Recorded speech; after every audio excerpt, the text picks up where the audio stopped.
오늘 이제 말씀드리는 게 그 보수주의란 어떤 것인가, 우파란 어떤 것인가 하는 것인데, 저는 이제 보수하고 우파하고 같은 개념으로 사용을 하겠습니다. 근데 원래 좌파 우파 차이가 뭐 아시는 분도 아시겠지만은 프랑스 혁명 당시에 좌우 개념이 만들어진 겁니다. 이 프랑스 혁명 당시에 그 혁명파들 가운데서 두 가지로 입장이 나뉘었어요. 하나가 좀 그 당시 왕 루이 16세인가 17세인가 그 양반을 처형하자, 그러니까 급진적으로 사회 변화를 만들어 가자는 입장이 좌파가 있었고, 그건 너무 심하다. 그리고 사회 변화를 하더라도 속도를 조절해 가면서 천천히 하자 하는 게 우파로 나눠졌는데, 그 이유가 좌파 우파 나는 이유가 의장에서 입장에서 봤을 때 서서 왼쪽에 앉은 사람들이 급진파였습니다. 그리고 오른쪽에 앉은 사람들이 그 온건파였고, 그래서 사회 변화를 할 때 급진적으로 이것저것 따지지 말고 세게 나가자 하는 쪽이 좌파라고 부른 거고, 좀 온건하게 하자는 입장에 한 사람들을 우파라고 부르는. 그래서 세계적으로 좌우 개념이 그런 기준으로 나뉜 겁니다. 그러니까 보면은 좌파를 진보라고 그러고 우파를 보수라고 그러는데, 진보라는 건 프로그레스, 앞으로 나아간다는 의미거든요. 그 보수는 컨저버티브, 좀 있는 현상을 지키자는 의미로 많이 쓰이는데, 우파가 진보를 부인하는 게 아닙니다. 부인하되 사회를 변화시키되 좀 더 그 여가지가 따질까 따져보고 부작용 없게 하자는 관점에서 좀 천천히 좀 합리적으로 나가자는 거고, 좌파는 이것저것 따지지 말고 막 세게 나가자 하는 게 좌파라는 대목에서, 그래서 좌파를 진보라고 부르는 것은 좀 잘못된 워딩이라고 말씀드릴 수 있을 것 같습니다. 그래서 제가 우리나라에서 언론부터 시작해가지고 다 좌파를 진보라고 불러요. 근데 실제로 보면 좌파가 지금 현재 우리나라 같은 경우 특히 정책이 진보가 아니거든요. 오히려 나라를 퇴보시키고 있는 정책이 많습니다. 그래서 앞으로는 여기 오신 분들부터가 진보, 보수 그렇게 쓴 개념보다는 좌우 개념으로 써주시는 게 좋을 것 같습니다. 좌파가 역사적으로, 세계사적으로 사회를 발전시키고 변화시키기보다는 퇴조시킨 그런 사례가 훨씬 많습니다. 가령 프랑스 같은 경우도, 프랑스 가보신 분들이 굉장히 많이 놀래거든요. 신이 그런 말도 있습니다. 신이 온갖 것은 모든 좋은 것을 프랑스한테 전부 줬다. 기후, 프랑스가 농업 국가예요. 굉장히 그 농업 생산물이 많고 그런 나라인데, 그게 비옥한 대지, 모든 걸 다 줬는데 다 좋은 것만 주니까, 그래서 프랑스에 안 좋은 거 하나 줬다는 게 뭐냐면 프랑스 사람이라고 그런 말이 있습니다.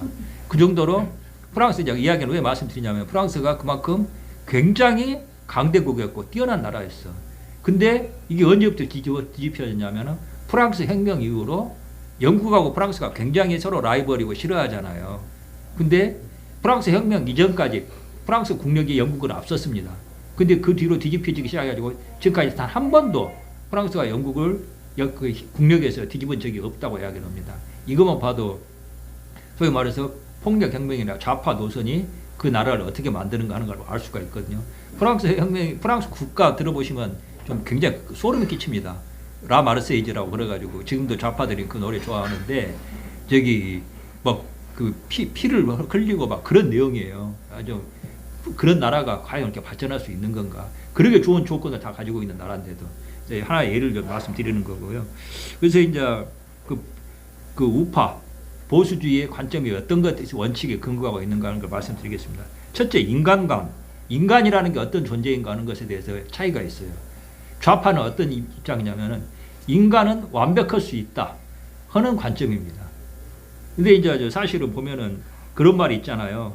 지옥으로 가는 길은 선의로 포장되어 있다 하는 유명한 이야기가 있거든요. 그러니까 좋은 뜻에서 했는데 결과는 사실은 천국이 아니라 지옥으로 이어지더라는 거죠. 이게 좌파의 세계관의 어떤 결과를 맞는 거예요. 좌파들은 그걸 믿습니다. 인간이라는 게 완벽할 수 있고 성선설을 좀 믿는 거죠. 근데 이것에 근거한 이야기가 문재인이가 좋아하는 이야기가 있죠. 사람이 먼저다. 사람이 먼저다는 이야기는 사람이 근거해서 사람들이 결정한 것을 따라가면은 좋은 결과를 먼저 낼 수 있다는 그런 이야기거든요. 근데 결과적으로 사람이 절대 완전하지가 않습니다. 사람이 완전하다고 믿고 하면은 어떤 게 생기냐면은 교만이 생기고, 거기서 뭐가 나오냐면은 사람이 결정한 사실은 가장 완벽할 수 있다기 때문에 사람이 결정한 것에 대해서 회의, 의문을 제기하는 것 자체가 인정이 되지 않습니다. 이게 사실은 사회주의 국가에서 일어난 현실이거든요. 우파는 인간이 결코 완벽할 수 없다는 것을 전제를 합니다. 하지만 인간은 고귀한 존재이기는 한데 인간이 결정한 것이 결코 완벽하고 완전 무결할 수가 없다는 걸 전제를 깝니다. 그렇기 때문에 인간이 우리가 무슨 결정을 하더라도 항상 어떤 프로세스를 어떤 과정을 거쳐서 지금 우리나라에서 그 현대 민주주의 국가에서 가장 일반적으로 쓰이는 의사결정 원칙이 다수결이거든요. 최대 다수의 최대 행복이자 이런 것이 전제 가지고 많은 사람들이 결정하면 이것이 그 최선의 결정이라는 식으로 이야기를 했는데 여기까지는 좋은데 이 결정에 어떤 오류도 없다는 식으로 나가게 됩니다. 이게 소위 말해서 이제 중우 정치고 소위 말해서 포퓰리즘이 이어지는 거거든요. 근데 이게 굉장히 심각한 문제를 낳게 돼요. 우파는 인간이 결정한 어떤 절차를 어떤 과정을 거쳐서 결정을 하더라도 인간의 결정은 완벽할 수 없다. 항상 오류의 가능성이 있다는 것을 그걸 전제하는 것하고 전제하지 않는 것하고 굉장히 큰 차이가 나타납니다. 보면은 결국은 사회주의 국가에서 보면은 지금 김일성 같은 북한 같은 경우가 주체 사상 그리고 수령론 그런 게 있거든요. 수령은 뭐냐면은 인민 전체의 의사결정의 어떤 총화기 때문에 수령의 의사결정은 완벽하다고 이야기를 합니다. 이게 그럴싸해요. 사실 논리적으로 이론적으로 보면 그럴싸합니다. 근데 어떤 식으로 나냐면은 수령의 결정은 무엇을 오류가 있을 수 없기 때문에 모든 것이 합리화되는 거예요. 모든 것이 합리화되면 무서운 결과가 나오게 됩니다. 모든 것이 합리화되기 때문에 무슨 짓을 해도 상관이 없는 거예요. 근데 인간이 저지르는 짓이 그러니까 온갖 수용소 군도 만들고 여기 정치범 수용하는 거고 끔찍한 일이 발생하잖아요. 사실은 지금 그 세계 역사상 가장 끔찍한 지옥이 북한이라고 할 수가 있거든요.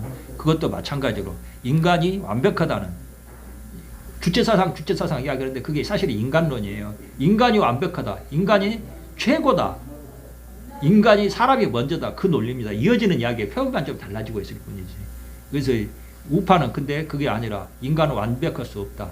인간의 의사결정은 항상 오류의 가능성이 남아있기 때문에 그걸 절대시해서는 안 된다는 전제가 깔려 있습니다. 그러니까 우파의 논리가 좀 더 겸손한 거예요. 좌파들의 논리는 굉장히 교만한 겁니다. 좌파들 아마 거기 개인적으로 만나보시면 그 차이 느끼실 겁니다. 좌파들 굉장히 싸가지가 없어요. 좀 교만하거든요. 그게 뭐냐면 그 세계관이 깔려 있는 겁니다. 개인의 성품 문제가 아닙니다. 그게. 그러니까 좌파들의 논리 들어오면 항상 결론이 정해져 있어요. 답정 너라고 그러죠. 답은 정해져 있을 거다. 대답만 해라. 이제 뭐 그런 건데 이게 사실은 그냥 그 개인의 품성 문제가 아니라 좌파의 철학, 세계관의 문제라고 거기서 연유하는 현상이라고 생각하시면 될 것 같습니다. 두 번째 인식론. 이것도 비슷한 이야기입니다. 완벽한 인식은 불가능하다고 믿는 게 우파 논리입니다. 좌파는 결국 좌파들도 과학을 굉장히 강조해요. 우리가 지금 마르크스 레닌주의 이야기는 이제 많이 부인하는데 우리가 우파가 착각하고 있는 게 마르크스 레닌주의가 실은 굉장히 과학적 전제를 그 철학에 반영하려고 그러는 논리입니다.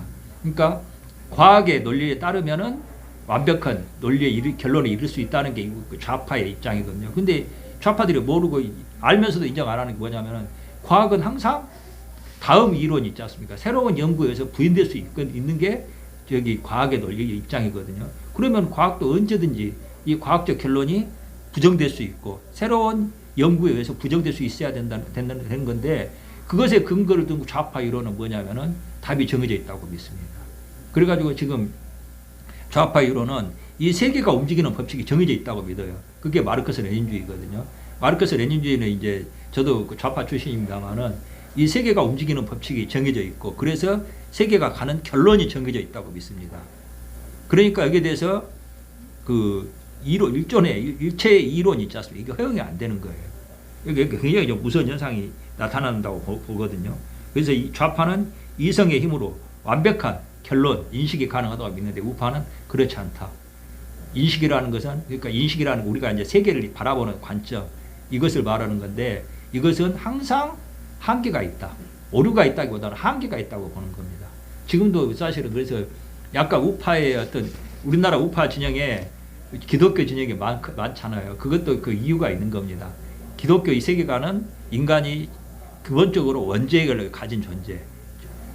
원래 하나님이 만드신 창조물인데 거기서 죄에 의해서 오염이 된 존재라고 보는 게 기독교적인 세계관이에요. 그래서 기독교적인 세계관에서는 인간이 완벽할 수 있고 인간의 결정, 판단이 완벽하다는 것을 절대 부정합니다.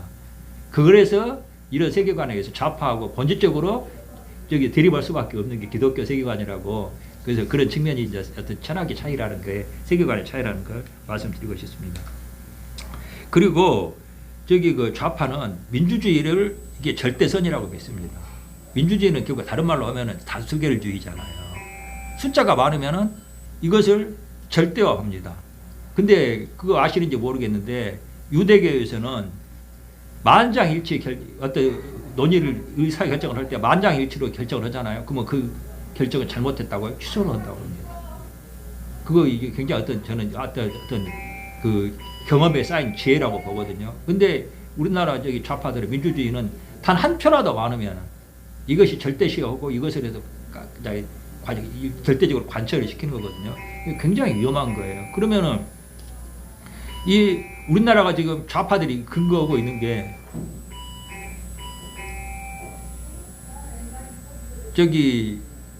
한 표라도 많으면 모든 것이 합리화 되기 때문에 지금 굉장히 우리나라가 지금 위기에 처한 것도 민주주의의 위기입니다. 민주주의가 물론 지금까지 인류가 만든 원칙 중에서 의사결정 구조 중에서는 가장 합리적이라고 말할 수가 있는데, 그런다고 해서 이게 절대화돼서는 안 되거든요.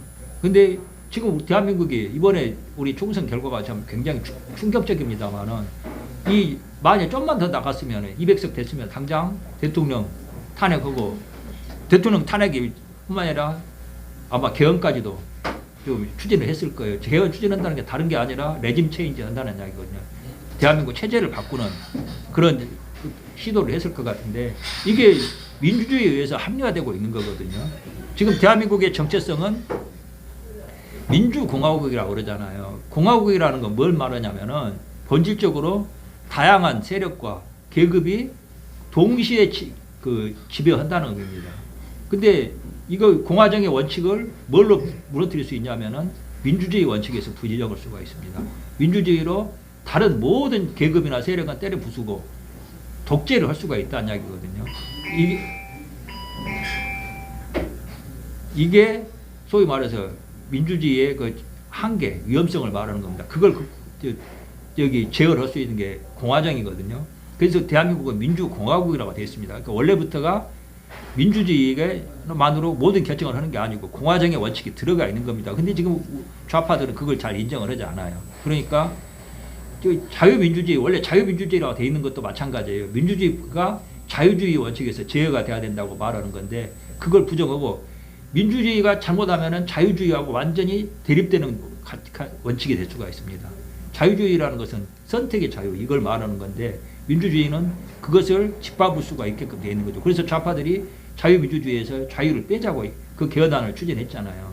지금도 아마 이번에 200석이 넘어갔으면은 자유민주주의를 민주주의로 그냥 고치는, 민주주의는 인민민주주의가 될 수가 있어요. 그러니까 깡패들이, 대가리 숫자 많은 애들이 모든 짓을 할 수가 있는 그런 체제로 가는 것을 추진을 했던 거거든요. 근데 이번에 진짜 저는 사실 이번에 부산에 대해서 굉장히 감사하는 마음을 갖고 있는데, 저 아슬아슬하게 옛날 6.25 때 낙동강 전선에서 막은 것처럼 이렇게 막아냈구나. 자, 근데 저 걱정이 됩니다. 이 상태로 얼마나 버틸 수 있을 것인지 걱정이 되고, 그래서 오늘 와서 이런 이야기를 말씀 좀 드리고 싶었습니다. 하여튼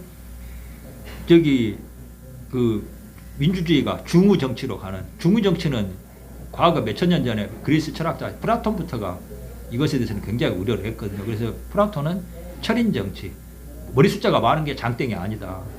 지혜로운 사람이 그것에 대해서 제어를 하고, 철인이, 그러니까 지혜로운 사람이 권력을 쥐는 그런 시스템으로 가야 된다고 이야기했는데, 물론 어떤 체제나 한계가 있습니다. 하여튼 현재 민주주의를 절대 만능으로 볼 수는 없다는 것, 그게 우파의 관점이라는 것. 그리고 우파에 있어서 굉장히 중요한 원칙 중에 하나가 시장경제입니다. 우파냐 좌파냐 하는 기준이 그게 있습니다. 큰 정부 작은 시장이냐, 작은 정부 큰 시장이냐, 이게 큰 차이가 있거든요. 큰 정부 작은 시장이 좌파의 전형적인 입장입니다. 그리고 우파는 작은 정부 큰 시장, 정부 자체를 기능을 부인할 수는 없어요. 정부는 필요합니다. 하지만 정부가 하는 역할은 최소한이어야 된다. 그러니까 그래서 야경 국가란 말이 있죠. 정부가 하는 일은 말 그대로 야경 서는 거. 여기 경찰이 그냥 범죄만 단속을 하고 나머지는 전부 민간에 맡겨야 된다. 그런 게 이제 우파의 전형적인 입장인데, 저기 한국은 굉장히 국가의 권력이 역사적으로 굉장히 큰 나라입니다.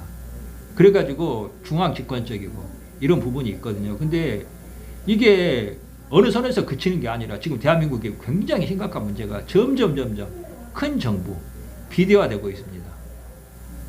모든 게 지금 우리나라는 국가가 개입하지 않는 영역이 없어요. 이게 어떤 문제로 이어지냐면은 정부는 기본적으로 생산하는 영역이 아닙니다. 돈을 쓰는 영역이거든요. 민간에서 생산하는 것을 가져다 쓰는 영역입니다. 그리고 정부가 커지면은 반드시 뭐가 많아지냐면 규제가 많아집니다.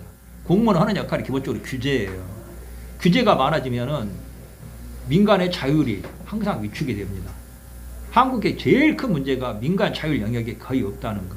원래 전통적으로 그런데 이게 그 산업화 과정에서 돌관 작업하는 식으로 중앙 집권적인 작업을 하다 보니까 이게 점점 문제가 좀 심각해지고 있습니다. 근데 원래 우파 입장은 작은 정부라는 거. 정부는 최소한의 기능, 존재해야 되지만 필요악이라는 거. 그것을 전제로 깔고 있는 게 그 우파 입장이라는 거. 좌파는 무조건 정부가 커지는 게 공공위선이고 민간과 시장은 악이라고 생각을 합니다. 근데 시장은 한번 우리가 하면 알겠지만 시장에서의 거래는 양자 합의가 아니면 절대 불가능해지는 게 시장입니다. 그러니까 가장 공평하다는 거예요. 그러니까 우리가 선거하고 그럽니다만은 매 순간 이루어지는 선거가 시장이라고 이야기를 합니다. 시장에서는 서로 간에 상대를 선택하지 않으면은 안 되는 거라고 이야기해요. 저는 그 원칙이, 시장의 원칙이 그거거든요. 시장에서 가장 이루어지는 제일 합리적인 기능이, 좋은 기능이 뭐냐면은 시장에 절대 시장을 따라갈 수가 없는 기능이 뭐냐면은 자원 배분이 합리적으로 이루어진다는 겁니다. 근데 정부는 자원 배분이 정치적으로 이루어집니다. 저는 지금 저도 광주 출신이고 호남 사람입니다만은, 호남 출신입니다만은 제가 호남을 비판하는 가장 중요한 이유 중에 하나가 뭐냐면은 제가 그 경제 민주화 조항을 굉장히 저는 대한민국을 망치고 있는 핵심 요인 중에 하나라고 생각합니다. 그래서 저는 김종인이 자기가 경제 민주화 그걸 자기 업적으로 내세우는 게 정말 저는 가증스럽더라고요. 경제 민주화는 경제의 정치화입니다. 경제의 정치화이기 때문에 자원 배분이 정치적인 그 이유로 자원 배분이 이루어집니다. 경제적인 논리가 아니에요. 그러니까 뭐냐면은 지금 돈이 가야 될 때가 시장에서는 자연스럽게 실제로 사람들이 원하고 그런 경제적인 논리에서 자원 배분이 이루어지는데, 지금 제가 호남을 비판하는 게 뭐냐면은 호남은 먹고 사는 문제를 전부 정치의 산업화라고 그래가지고 정치적인 명분으로 이 자원 배분이 이루어집니다. 지금 광주형 일자리라고 아실지 모르겠는데 캐스퍼 차량 아시죠? 캐스퍼. 예. 캐스퍼 잘 팔리는 걸 아십니까? 잘 안 팔립니다. 지금 재고가 쌓이고 있거든요. 캐스퍼 이걸 만들기 위한 것이 어떤 식으로 했냐면은 광주형 일자리라고 그래가지고 현대자동차에 광주에 자동차 공장을 만드는데 투자해라. 그러기 위해서 투자를 했습니다. 근데 현대가 원해서 했겠습니까? 그때 광주형 일자리, 그 광주 글로벌 모터스라고 그러거든요. 테이프 커팅 하는데 정의선이가 참석도 안 했습니다. 그러니까 정치적인 권력에 의해서 사실은 멱살 잡고 끄집어 온 거예요. 그러니까 강제로 투자는 하는데 원치 않는 투자를 한 거죠. 그러니까 테이프 커팅에도 참석 안 한 겁니다. 먹고 떨어져라는 거예요. 그게 광주역에서 지금 이루어지는 모든 투자가 그런 식입니다. 경제 논리가 아니라 정치 논리에 의해서 가져온 거기 때문에, 그러면은 시장을 고려하지 않고 이루어진 투자가 성공할 수 있겠냐는 거예요. 다 실패했어요. 단 하나도 예외가 없이 다 실패했습니다. 그런데 이게 실패하면은 그냥 반성을 하고 이제 시장 논리를 따르는 게 아니라 다시 새로운 정치 논리를 들이매가지고 또 새로운 투자체를 만들어야 됩니다. 이렇게 지금 계속 진행이 되고 있는 거거든요. 근데 문제는 이게 호남의 문제가 아니라, 제가 이걸 또 대한민국의 호남화 현상이라고 이야기하는데, 대한민국 정부가, 대한민국 전체가 이런 논리로 점점 오염이 되어가고 있습니다. 저는 제가 호남 출신인데 저는 호남 이야기 이런 부분을 비판을 많이 해가지고 욕을 많이 얻어먹습니다. 지난번 대선 때 복합 쇼핑몰 이슈도 제가 만들어서 제기를 한 겁니다. 근데 그 광주에서 저는 뭐 매학노라는 소리도 듣고 그렇습니다. 근데 저는 이 부분을 저는 양보할 수 없다고 생각합니다. 시장 경제, 우리나라가 점점 이 시장보다 그러니까 자원 배분이 합리적으로 이루어지는 이 시장 기능이 아니라 억지, 이 말해 떼법 있지 않습니까? 목소리 큰 놈들한테 자원 먹고 떨어져라 하면서 주는 이런 논리가 하게 되면 나중에 나라가 어떻게 되겠습니까? 나라가 사실은 지금 망하고 있는 거예요. 민주당이 이게 이번에 제어를 못하면 나라 망합니다. 저는 이건 확실하다고 생각을 합니다. 그래서 우파나 시장 논리 가장 합리적으로 시장이 그 경제적인 그 논리가 관철이 되는 시장에서 이게 이거 우파의 논리라는 거. 소련이 저기 그 뭐냐 한때 미국과 1대1로 경쟁할 만큼 나라 국가가 발전했거든요. 결국 무너진 게 시장 논리 있지 않습니까? 어떤 식으로 해도 시장에 그러니까 얘들은 계획 경제를 하는 거예요. 사회주의 국가는 사회주의나 이런 좌파들은 계획 경제를 선호합니다. 그러니까 그게 계획이 이루어지는 게 국가의 정부에서 이루어지는 거잖아요. 그러니까 큰 정부, 작은 시장을 하게 되는데 큰 정부, 작은 시장 하는 나라일수록 반드시 망하게 됩니다. 지금 저기 베네수엘라가 지금 그런 경우잖아요. 여기 아르헨티나 이런 나라들이고 그래서 그 정부 기능, 큰 정부가 관철하는 원칙이 뭐냐면 포퓰리즘입니다. 포퓰리즘이 뭐예요? 사람들이 원하면은 지금 우리나라도 포퓰리즘이 이게 점점 강화되고 있는데 제가 아까 지금 대한민국 호남화 이야기라고 했는데 전국적으로 호남의 논리가 관철되는 이유가 뭐냐면은 편하거든요. 경쟁하지 않아도 되고 노력하지 않아도 정부가 주는 거 받아먹으니까 좋다는 거예요. 근데 이게 결국은 자기 살 깎아먹는 거가 되거든요. 그냥 은발에 오줌 누기라고 그러죠. 일단은 은발에 오줌 누면 따뜻해지겠지만 거기에 더 심하게 얼어붙는 거거든요. 포퓰리즘 그리고 이제 큰 정부 논리가 바로 그런 결과를 만들어지게 된다는 거예요. 우파는 거기에 대해서 반대하는 시장의 기능에 맡겨야 된다 하는 게 우파의 원칙이라는 거 알아두시면 되겠습니다. 그리고 저기 우파는 그러면 보면서 공동체 건설을 굉장히 강조를 합니다. 그리고 좌파는 일종의 코스모폴리탄, 그러니까 세계주의적인, 그러니까 저기 우파는 국가 자체의 어떤 애국심이나 이런 거 굉장히 강조를 해요. 근데 좌파는 그런 거 없습니다. 저기 마르크스의 공산당 선언에서 그런 말 나오죠. 저기 세계 만국의 노동자의 단결 하나로 시작이 됩니다. 그러니까 노동자 계급의 어떤 그 세계적인 노동자 계급은 차이가 없다고 그런 이제 주장을 하는 거. 여기 뭐 제일 마지막에 그렇게 끝내죠. 노동자가 공산주의 혁명으로 얻을 것은 해방이고 잃을 것은 저기 쇠사슬 뿐이다 이제 뭐 그런 식의 논리라고 그랬는데 그래서 코스모폴리탄 좌파는 코스모폴리탄주의라는 거. 그래서 좀 일종의 이상주의라고 좌파가 사실은 이상주의입니다. 이 세계는 자기네들이 이상대로 자기네들이 바람직하게 생각하는 대로 바꿔나갈 수 있고 그런 원칙을 적용해야 한다고 믿는데 우파는 이상주의가 아닙니다. 그것은 좀 너무 세상을 좋게만 바라보는 낙관주의다. 우파는 비관주의에 가깝습니다. 근데 그래서 절망해야 한다는 게 아니고 항상 모든 그 돌발 변수, 위험한 변수, 도발 요소를 고려해야 된다는 그러면서 완만하게 변화시켜 나가야 한다는 입장에 가깝거든요. 이제 이런 차이가 있고요. 또 좀 이제 부연 설명을 한다 그러면은 약간 좀 듣기 싫으신 이야기일 수도 있습니다만은 우파는 제 이제 좌파의 약점만 우파의 장점만 이야기했는데 우파가 약점이 크게 있습니다. 구조적인 관점이 굉장히 없어요. 제가 우파들과 이야기해보면 저는 좌파 출신이니까 좌파적인 세계관의 관점이 좀 있거든요. 구조적인 관점에서 이해를 하려고 하는데 우파는 그런 거 없습니다. 그러니까 그냥 굉장히 피상적이에요. 현상만 보는 경향이 좀 있습니다. 그게 우파의 약점이고 그래서 그 체계화적인 세계를 이해하는 그런 게 잘 안 된다는 거 그 좀 말씀드리고 싶습니다. 그리고 더 좀 그 요즘은 그런 생각도 하게 되는데 우파의 철학은 어떤 게 있냐면은 좌파는 설계주의예요. 그러니까 관념론입니다. 이게 유럽에서 사실은 좌우파가 전부 유럽에서 만들어진 거 출발한 거거든요.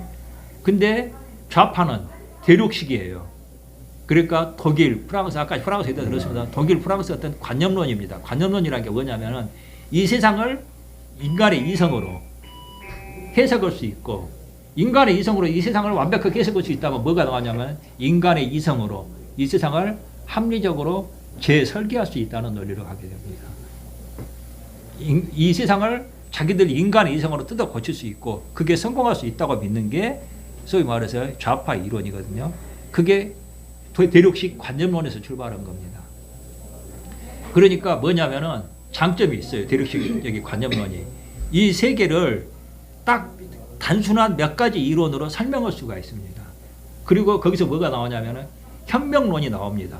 이 세계는 이러이러한 법칙에 의해서 움직이기 때문에 이러이러한 그 지향적으로 가게 된다.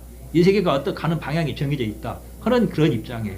그렇기 때문에 어떻게 뭐가 나오냐면 혁명론이 나옵니다. 이런 식으로 투쟁하면은 승리해가지고 노동자 천국을 만들 수 있고 사회주의 왕국을 만들 수 있고 그리고 소위 말해서 청년 왕국 같은 거 만들 수 있다는 식의 결론으로 가는 거죠. 뭐가 있냐면은 좌파 이론이 현실적으로는 완벽하게 다 실패했어요. 사회주의 국가가 다 망했지 않습니까? 지금 버티고 있는 나라들은 독일, 이제 중국 같은 경우가 버티고 있는 건데 사회주의로 해서 버티고 있는 게 아니라 사회주의는 사회주의인데 자본주의 시장 경제를 받아들여 가지고 버티고 있는 겁니다. 근데 이 사회주의 국가는 이런 식으로 그 결론을 정해져 있기 때문에 뭐가 있냐면은 이 세계를 굉장히 단순화해서 설명할 수가 있습니다. 소위 말해서 도식화가 가능하다는 겁니다. 그림을 그려가지고 딱 그려줍니다. 이렇게 세계가 움직이기 때문에 우리는 어떻게 실천해야 된다. 이 소위 말해서 관념론이에요. 그러니까 세계를 설계주의적으로 몇 가지 이론으로 설명이 가능한 게 이게 있거든요. 현실적으로는 근데 이론이 틀렸어요. 근데 뭐가 장점을 발휘하느냐. 다른 사람들을 설득하는 데는 굉장히 강점이 있습니다. 그림을 그려서 딱 이런 식의 단순화해서 설명할 수 있으니까. 그러니까 좌파들은 소위 말해서 무엇에 장점이 있냐면 정치투쟁에 굉장히 장점이 있습니다. 정치투쟁에. 원래가 지금 좌파 이론의 출발점이 마르크스 레닌주의인데 마르크스는 이 세계를 설명을 했어요. 이 세계가 어떻게 움직이고 있고 어떻게 구성되어 있고 앞으로 어떻게 변화해 간다는 걸 설명한 게 마르크스고 그러기 때문에 어떤 방식으로 당을 만들고 조직하고 어떤 방식으로 투쟁해야 한다고 설명한 게 레닌주의입니다. 그래서 마르크스 레닌주의거든요. 이 딱 정해져 있어요. 그리고 지금 마르크스 레닌주의가 현실적으로 실패하기 때문에 마르크스 레닌주의를 주장하는 사람은 많지 않습니다. 하지만 마르크스 레닌주의의 그 프레임은 그대로 많이 활용을 하고 있습니다. 지금 좌파 이론의 중심이 지금 PC주의라고 쓰고 있거든요. 근데 PC주의도 사실은 그 결론은 구체적인 내용은 마르크스주의랑 많이 다르지만 실제로 그런 대원리는 마르크스 레닌주의에 따르고 있는 게 좀 많습니다. 근데 좌파는 뭐가 있냐면은 세계관이나 이 철학이 그 관념론으로이기 때문에 설명이 가능하고 이론으로 구성이 되어 있어요. 이론이 구성되어 있기 때문에 뭐가 있냐면 다른 사람들한테 설명하고 설득하고 포섭하기가 굉장히 쉽습니다. 제가 이거 좀 슬픈 이야기인데 지난 탄핵 이후로 우파들도 굉장히 각성을 많이 했어요. 우리가 정치 투쟁에서 패배했구나. 우리가 정치적으로 무능하구나. 사실 제가 이런 이야기 자주 옵니다. 우리나라 우파는 건국도 했고 산업화도 했는데 정치는 한 적이 없다고 제가 이야기를 많이 합니다. 정치한 적이 없어요. 우파 정치가 정당도 있고 얼마 많았는데 정치한 적이 없다고 그러냐. 그건 우파의 정치는 정치가 아니라 청와대 국회 파견 업무에 가까웠습니다. 그러니까 우파 정당은 정당이 아니라 청와대 국회 파견소, 출장소 비슷했다는 겁니다. 그러니까 대중 정치를 한 적이 없어요. 대중을 이론으로, 이념으로 설득하고 조직하고 그런 적이 없습니다. 우파 정치는 뭐냐면은 관변 단체 있지 않습니까? 관변 단체를 동원하는 실제로 이념적으로 대중이 동원이 잘 안 되니까 관변 단체 동원하는 대중 정치였습니다. 이게 실은 대중 정치가 아니거든요. 그러니까 정치를 한 적이 없다고 이야기를 하는데 하여튼 그 박근혜 대통령 탄핵 이후에 우파도 많이 각성을 하고 정치적으로 우리가 좀 훈련이 돼야 되겠다 그래가지고 많이 시도를 했습니다. 그게 뭐냐? 소위 말해서 정치학교를 많이 만드셨거든요. 그랬죠? 성공한 사례가 있는가? 저는 냉정하게 말해서 하나도 없다고 생각합니다. 그냥 지금 그나마 버티고 있는 게 이승만 학당이에요. 이용훈 교수님이 워낙 탁월하시고 훌륭하시니까 버티고 있는데 정치학교가 하나라도 성공한 모델이 있으면 그런 모델이 확산이 됩니다. 비슷한 정치학교가 많이 만들어진다는 거죠. 근데 그러고 있습니까? 아니라고 저는 알고 있거든요. 이유가 뭔가? 본질적으로 정치 철학의 차이입니다. 좌파는 정치 철학이라는 게 논리로적으로 설계되어 있기 때문에 설명이 쉽고 전파가 쉬워요. 우파는 그거 없거든요. 우파의 정치 철학은 뭐냐? 관념론입니다. 아니, 관념론이 아니라 경험론입니다. 경험해봐야 안다는 거고, 결론은 알 수 없다는 것에 가깝고, 해봐야 안다는 것에 가까워요. 전파가 잘 안 되는 거예요. 그러니까 우파 정치학교가 한계가 뭐냐면은 커리큘럼을 잘 못 만듭니다. 제가 여기 우파 정치학교의 커리큘럼을 해봤거든요. 원래 정치학교라는 건 정치 철학을 전달하는 거예요. 정치 철학. 정치 철학이 세팅이 되어 있으면 나머지 모든 현상을 이것에 따라서 해석하고 적용이 가능합니다. 근데 우파는 정치 철학을 뭘 전달할 겁니까? 없어요. 그러니까 뭐냐면은 우파 정치학교의 커리큘럼을 보면은 정치 철학을 전달하는 게 아니라 정치 셀럽들 있지 않습니까? 유명한 분들 모셔가지고 시국 강연 듣는 게 지금 우파 정치학교입니다. 굉장히 심각한 문제거든요. 이게 우파의 약점이라고 볼 수가 있습니다.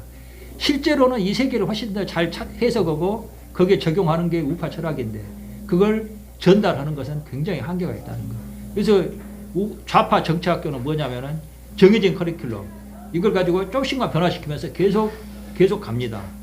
그 좌파는 이 정치 철학을 가지고 전달하는 거기 때문에 커리큘럼이 정해져 있습니다. 그러면서 계속 되풀이 하거든요. 근데 우파는 그게 잘 안 됩니다. 그러면서 우파 셀럽들 시국 강연 듣는 거라는 거.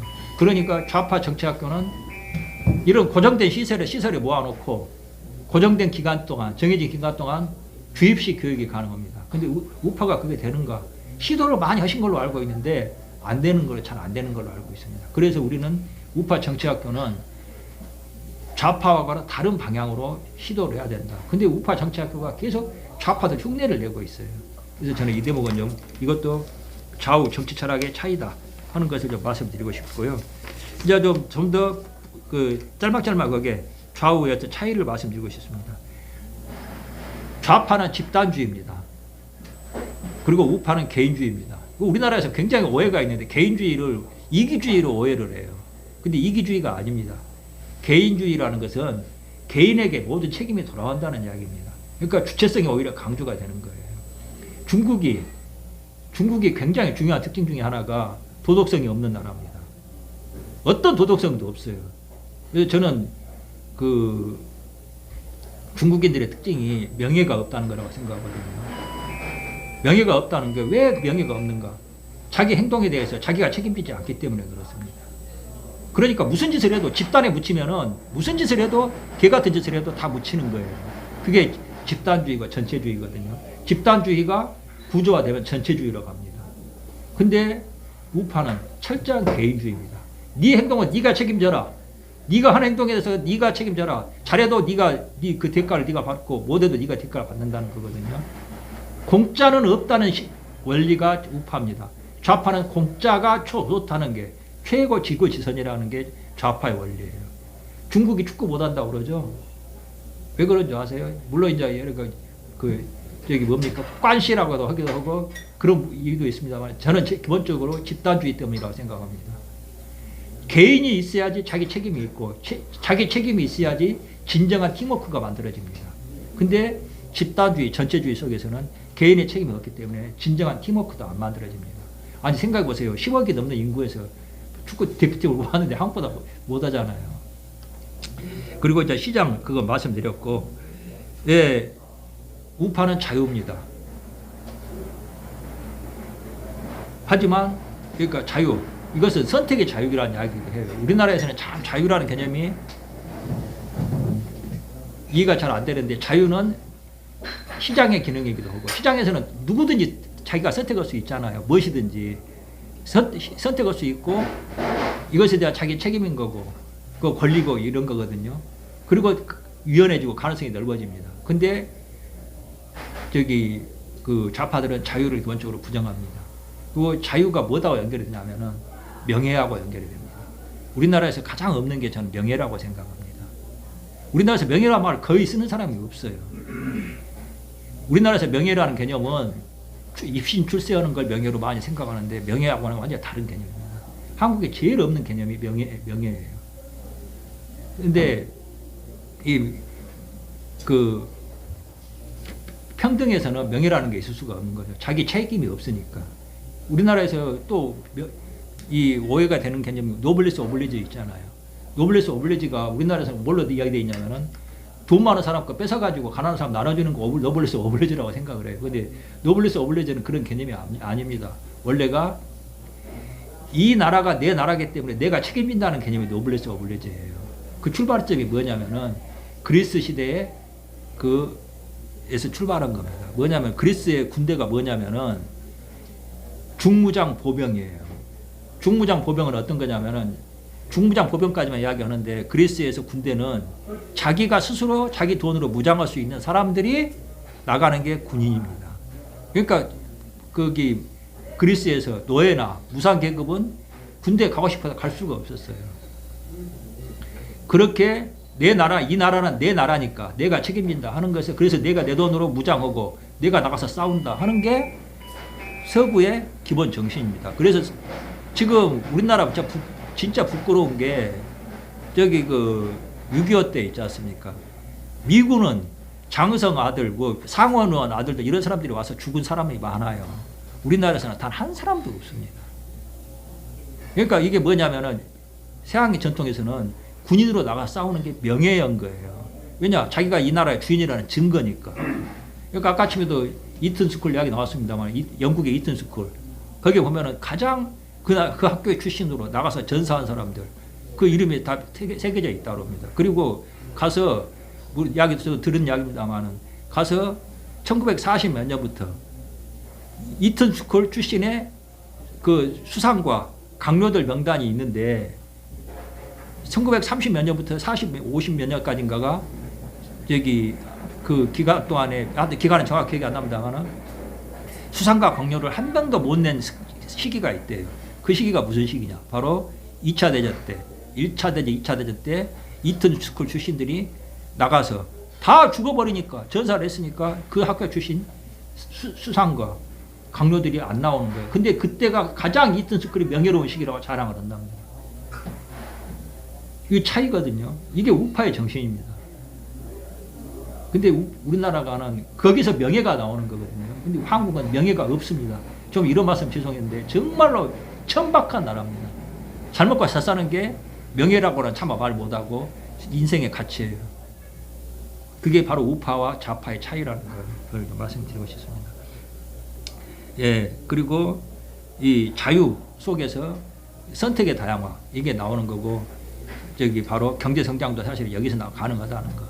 이 선택의 자유가 없는 곳에서는 원래 경제 성장이라는 건 좀 더 많은 재능이 경제 활동에 참여하는 게 경제 성장의 전제 조건이거든요. 이것은 자유가 있어야 자유라는 대원칙이 살아 있어야 가능한 겁니다. 그리고 그 좌파는 우파는 경쟁을 선호합니다. 경쟁도 자유랑 연결이 되는 거고 자유가 있어야 경쟁도 있는 거고. 근데 좌파는 통제를 우선시합니다. 공공에서는 결국 통제라는 것이 대원리가 될 수밖에 없어요. 규제, 통제 비슷한 이야기고 약간 아까 저 경험론과 관념론 차이라는 거 말씀드렸고 그 다음에 이건 이야기는 좀 약간 다른 이야기긴 합니다만은 우파의 관점은 약간 해양 문명이라는 것이 좀 있습니다. 좌파는 대륙주의입니다. 제가 그 황하 문명과 지중해 문명의 차이라는 걸 쓴 적이 있는데 저는 서양 문명의 출발 그 모태가 지중해라고 생각을 합니다. 그리고 동양 문명의 이제 동양 문명이라기보다는 이 동아시아 문명의 출발이 저는 황하라고 생각을 하거든요. 지중해는 고대의 고속도로기도 하고 동시에 서로 장벽이기도 했습니다.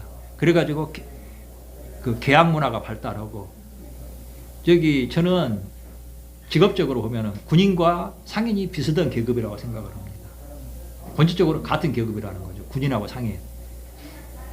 지중해에서 상인들이 거래를 하다가 수틀리면은 칼 들고 싸우는 해적으로 변화하는 게 지중해 문명의 어떤 출발점이라고 보거든요. 그리고 군인과 상인의 이게 어떤 그 공통점이 있습니다. 철저하게 결과로 실적으로 말해야 한다는 거. 근데 그 군인과 상인과 가장 대척되는 계급이 뭐냐? 선비들입니다. 좌파들이 지금 보면은 선비 정신을 강조합니다. 그러니까 지금 조선이 선비 때문에 망한 나라가 조선이거든요. 근데 조선을 계속 위하하고 있는 게 좌파들입니다. 지금 조선이 망한 이후로 한국이 이 근대화 어떤 합리주의로 해가지고 상인과 군인이 주도하는 나라였어요. 그 중에 하나가 5.16이 소위 말해서 이제 군인이 5.16은 다른 게 아니고 가장 근대적인 교육을 받은 집단 군인이 국가 발전을 주도한 게 이제 5.16이라고 봐야 되거든요. 상인과 군인이 주도했던 시기가 언제 끝났냐? 1987년 이후로 끝나갔습니다. 그래가지고 이 나라가 지금 굉장히 심각한 위기에 처해 있다 말씀드리고 있을 것 같습니다. 대륙은 서로 이 전체주의가 되기가 쉽습니다. 저기 그 중국 문명의 특징 중에 하나가 원래가 서양에서는 나라가 후대로 내려올수록 중앙 집권화가 발전이 완성이 되거든요. 근데 중국은 문명 출발 당시부터 소위 말해서 중앙 집권이었습니다. 그 이유가 뭐냐면은 황하 문명에서 황하는 치산, 치수, 물을 다스리는 역할이 황하 정권에 존재하는 이유였어요. 근데 물을 치수를 하려면 뭐가 필요하냐면은 대규모 노동력을 동원해야 됩니다. 대규모 노동력을 동원하려면 중앙 집권일 수밖에 없습니다. 그게 황하 문명의 중국 문명의 출발점이거든요. 그 중국 문명의 흔적을 가장 많이 받은 나라가 조선입니다. 조선의 흔적이 지금까지도 한국에 남아있는 거예요. 그러면서 중국에 대해서는 우리의 조상 나라다. 그래서 그 앞에서 무릎 꿇고 지금 저기 이재명이가 샤시 하자고 그랬잖아요. 지금 그 다 이유가 있습니다. 지금 그게 나는 그 좌파의 그 뒤에는 북한과 중국이 있다고 저는 믿고 있거든요. 뭐 그 증거는 나중에 이제 나와야 되겠습니다만 저는 확실하게 여기 중국이 그 북한이 여기 그 우리나라 시민단체나 문재인에게 영향을 주고 있고 그 메시지가 전파가 되고 있다고 생각합니다. 예, 하여튼 여기 그리고 해양과 대륙 말씀드렸는데 우파는 교환의 가치를 굉장히 중요시합니다. 근데 좌파는 너무 영업적이에요. 그 저기 우리나라 그 속담이 있죠. 사촌이 돈을 사면 배가 아프다는 이야기가. 그게 뭐냐면은 농경지는 제약이 있잖아요. 농경지를 어떻게 아무리 쉽게 늘릴 수가 없지 않습니까? 그러니까 토지는 농지는 딱 묶여 있는 거예요. 그러니까 내가 많이 농지를 가지면 상대방이 줄어드는 거고 상대방이 많이 가지면은 내 농지가 줄어드는 겁니다. 그러니까 이게 제로섬 게임이 되는 거예요. 그러니까 사촌이 돈을 사면 배가 아플 수밖에 없는 거예요. 서로 땅 따먹기를 해야 되는 겁니다. 이것은 그냥 전체 부가, 전체 자산이 고정되어 있고 늘어날 수 없다는 굉장히 중요한 어떤 철학적인 이게 전제가 깔려 있습니다. 거기서는 우리나라 사람들의 질투, 시기, 그리고 서로 협력이 안 되는 그런 문화가 만들어질 수밖에 없습니다. 근데 교환 있지 않습니까? 상업은 어떻습니까? 자기가 만들지 않은 것도 있지 않습니까? 그러니까 상업에서 내가 가진 거다 이거다 뭐 이것을 교환했을 때 새로 생산되는 건 하나도 없거든요. 근데 부가가치는 어마어마하게 늘어나는 겁니다. 이게 어떤 그 가진 화학적 효과라는 게 어마어마하거든요. 지금 우리나라 사람들이 지금도 이 상업과 교역, 이제 우리 정성문 대표님이 저기 부산이 가진 상업도시로서의 그걸 굉장히 강조하시는데 저는 많이 동의를 합니다. 부산이 가진 기능이 또 살아났어야 되는데 지금 너무 위축되고 있구나 하는 생각을 하는데 상업, 교환이 만들어내는 화학적 이 시너지가 어마어마한데 우리나라 사람들이 지금도 그걸 잘 이해를 못합니다. 이게 좌파 우파의 차이고 우파의 가치관이 점점 쇠퇴되는 그런 증거의 현상이 하나라고 보거든요. 그리고 예, 저기 그 우파는 축적을 중요시합니다. 그러니까 인류가 지금까지 역사 속에서 지금 몇 시나 됐나요? 7시 반 조금 40분까지만 하고 끝내겠습니다. 네. 우파는 인류가 쌓아온 축적이 있지 않습니까? 문명의 축적, 성과 이런 것을 중요시합니다. 근데 좌파는 그걸 부인합니다. 뭐 전면적으로 부인하지는 않지만 그런 성향이 굉장히 강합니다. 그러니까 때려 부수고 새로 건설하자. 그게 가장 단적으로 나는 게 환경단체의 논리입니다. 환경단체는 사실은 생산력 발전을 굉장히 적대시합니다. 증오해요. 심하게 말하면. 인류가 만든 문명이라는 거 있지 않습니까? 문명은 폐해가 더 많다. 그러니까 때려 부수고 자연으로 돌아가자. 그런 논리가 좌파의 논리입니다. 근데 우파는 축적 속에서 인간은 발전해 왔다 하는 그런 입장이거든요. 환경 문제도 공해나 오염 같은 것도 결국 발전을 통해서 그 부작용이 해결될 수 있다고 보는 입장이 우파의 입장입니다. 좌파는 근데 그거 부인하죠. 때려 부수자는 입장에 가깝습니다. 그리고 이거 이제 좀 그 경제 민주화 이야기 좀 했습니다만은 저는 좌파가 제가 87년 체제 이야기를 많이 합니다. 우리나라 우파가 정치 투쟁에서 계속 밀리는 이유가 가장 핵심적인 이유 중에 하나가 우파가 87년 체제의 패배자입니다. 솔직한 이야기인데 루저예요. 정치 투쟁에서 패배했다는 것은 모든 정당성의 근거를 상실했다는 이야기입니다. 좌파가 정치 투쟁의 승리자라는 것은 정치라는 건 뭐냐면은 한두 가지 이슈가 아니라 그 사회의 모든 이슈가 종합해서 만들어지는 게 정치거든요. 그렇기 때문에 정치 투쟁에서 승리했다는 건 그리고 그것을 헌정 질서로까지 반영했다는 것 그것은 정치 투쟁의 모든 정당성의 근원을 장악했다는 이야기입니다. 87년제가 뭘로 만들어졌어요? 대통령 직선제로 만들어졌잖아요. 대통령 직선제를 주도한 게 누군지 아십니까? 바로 주사파와 호남입니다. 그래서 지금 대한민국의 오너, 승자, 대한민국의 지배자들이 호남하고 주사파 연대입니다. 얘들이 지금 모든 걸 장악하고 있고 얘들이 언론이니 뭐니 학계니 뭐니 하는 거 다 장악하고 있기 때문에 사람들이 의식도 못하면서 의식하지도 못하면서 좌파 논리가 옳다는 것을 딱 대전제로 깔고 있어요. 이 문제를 극복하지 않으면 굉장히 심각해지는데 좌파의 87년 체제의 핵심적인 명제가 두 개입니다. 하나가 아까 말씀드렸던 경제민주화 논리. 경제를 경제 논리가 아니라 정치 논리에 의해서 자원 배분하자는 게 경제민주화고 또 하나가 평화통일론입니다. 평화통일 말은 둘 다 좋은 말이잖아요. 평화도 좋고 통일도 좋은데 사실상은 평화통일론이라는 게 무장해제론이나 마찬가지거든요. 이 부분이 이제 그 문제라는 거 말씀드릴 수 있을 것 같고 좌파들은 법치를 부인합니다. 사실상 떼법이에요. 떼라는 게 대가리 숫자 많게 하고 또 떼를 쓴다는 거 그런 의미도 있는 거고 목청 높이면 그러니까 사실은 좌파들은 머리 숫자가 적어도 목소리 큰 걸로 해서 지들 외국으로 관철시키고 친무가는 다수를 압제하고 그런 룰을 가지고 있거든요. 그게 얘들의 굉장히 중요한 무기 중에 하나입니다. 법치 사실은 한번 가만히 보세요. 좌파들 법치 인정하지 않아요. 지금 이번에 선거만 봐도 알 수 있지 않습니까? 대한민국 법을 무시한 애들이 있지 않습니까? 사실은 이번에 조국이니 이재명이니 황운하니 애들이 국회 들어간 거 뭐냐면 법 따위 무시해도 된다. 그거 지금 깔려 있는 거 아닙니까? 그리고 그 논리가 민주당뿐만 아니라 그 민주당 지지자들에게도 완전히 지금 세팅되고 각인이 되고 있고 굉장히 심각한 위기라는 거거든요.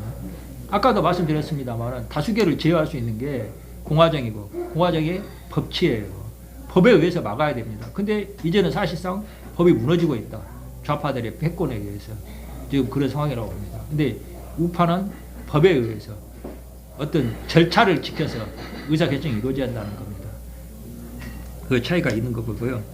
그 다음에 암묵지와 경험지가 있습니다만은 이제 이야기는 좀 생략을 하겠습니다. 그리고 우파는 좀 불문법에 가깝습니다. 그리고 좌파는 성문법. 그러니까 이게 이제 관념론이냐 경험론이냐 하는 차이가 있습니다만은 원래는 제가 이제 근대화에 대한 이야기를 좀 더 하려고 그랬습니다만은 시간상으로 한계가 제약이 있기 때문에 이야기는 다음에 기회 있을 때 근대 한마디로 말씀드리면은 우파도 자꾸 우리나라 우파들도 좀 솔직히 얘기하면 잘 모르고 있어요. 네이션, 스테이트 이것을 우리나라 좌파들은 이걸 민족이라고 번역을 합니다. 우리 민족끼리라고 그러잖아요. 근데 실은 그 틀린 이야기입니다. 네이션은 엄밀하게 말하면 민족이 아니라 국민입니다. 국민.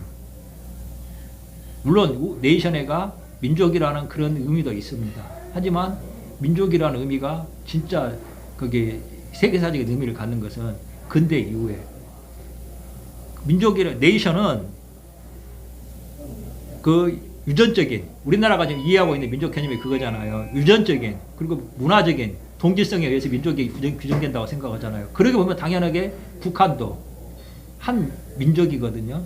근데 어떻습니까? 중국 같은 경우 있잖아요. 네이션 스테이트를 지들이 만든 게 이제 중국 혁명이거든요. 근데 중국이 우리나라가 말한 것 같은 그런 단일 민족으로 구성되어 있습니까? 수없이 많은 소수 민족으로 구성되어 있는 게 중국이거든요. 근데 전부 그 사람들이 하나의 네이션입니다. 그래서 네이션은 민족의 개념이라기보다는 국민의 개념에 가깝다. 네이션, 특히 네이션 스테이트는 민족 국가가 아니라 국민 국가다. 가령 좌파들의 이론이라고 그러면 네이션 스테이트라고 그러면은 조선 같은 경우가 네이션 스테이트 아닙니까? 어떻게 생각하세요? 한민족으로 구성되어 있었잖아요. 근데 조선은 좌파들도 설마 민족 국가라고 부르지는 못합니다. 그건 왜냐하면은 원래 네이션의 개념이 민족이 아니라 국민이기 때문에 그렇습니다. 그래 트럼프가 아메리카 민족주의라는 이야기 한 적이 있었죠. 기억나시는지 모르겠는데 트럼프가 아메리카 내셔널리즘 이야기를 했어요. 그러면은 트럼프가 말하는 네이션이 누구를 말하는 겁니까? 백인을 말하는 겁니까? 흑인을 말하는 겁니까? 그냥 히스패닉을 말하는 겁니까? 그런 개념이 아니에요. 아메리카는 라는 단일 헌정 질서, 헌정 질서에 속한 정체성을 보고 민족이라고 네이션이라고 이야기하는 거예요. 우리나라에서 가장 심각한 그 오해가 불러지는 게 이 네이션 개념입니다. 그래서 우리나라에서는 우리 민족끼리라고 그래가지고 북한이랑 한편이 대한다는 식으로 이야기하는데 진짜 그야말로 개사기입니다. 네이션의 개념은 철저하게 국민의 개념이고 우파는 이 네이션 개념을 회복해야 한다는 거. 제가 이번에 건국전쟁 봤더니 그 제목이 영문 제목이 버스 오브 네이션이 아니 버스 오브 코리아라고 돼 있더라고요. 그래서 제가 나중에 저기 토론회 때 그 김덕영 감독님한테 말씀드렸습니다. 저기 이승만 이전에도 코리아는 있었지 않냐. 이승만이 만든 것은 대한민국 국민을 탄생시킨 거다. 그래서 그 버스 오브 코리아 네이션이라고 바꾸는 게 좋지 않겠냐 말씀드렸는데 어떻게 받아들이실지는 모르겠습니다. 일단 하여튼 언제 기회가 있으면 네이션의 개념 그리고 근대 국민국가의 개념에 좀 더 설명할 기회가 있으면 제가 다시 말씀드리기로 오늘은 여기까지 마치도록 하겠습니다. 오늘 수고해주신 의관을 다시 한번 인사하십니다. 네, 고맙습니다. 들어주셔서 고맙습니다.